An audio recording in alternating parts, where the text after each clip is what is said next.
الحمد لله الذي أنزل على عبده الكتاب ولم يجعل له عوجا قيما لينذر بأسا شديدا من لدنه ويبشر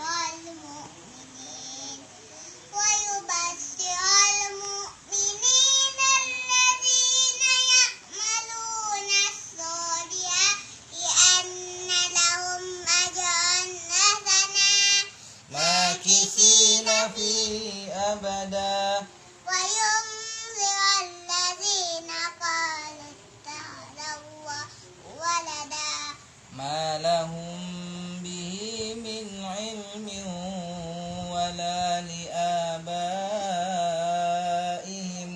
كبرت كلمة تخرج من أفواههم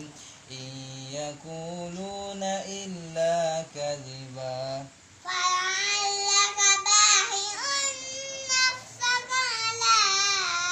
آثارهم إن لم يؤمنوا بهذا الحديث أسفا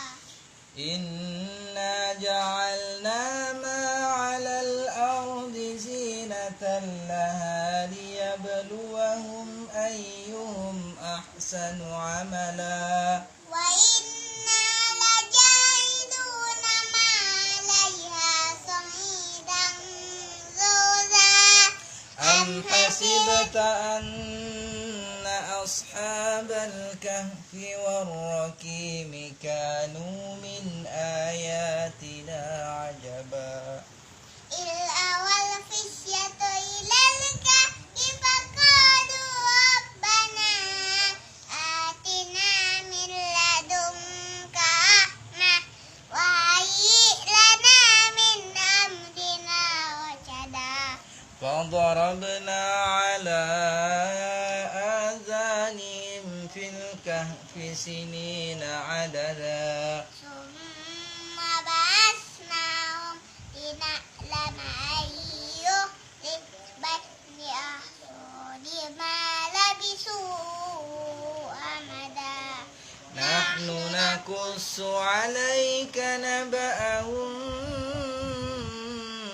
بالحق إنهم فتية آمنوا بربهم وزدناهم هدى وربطنا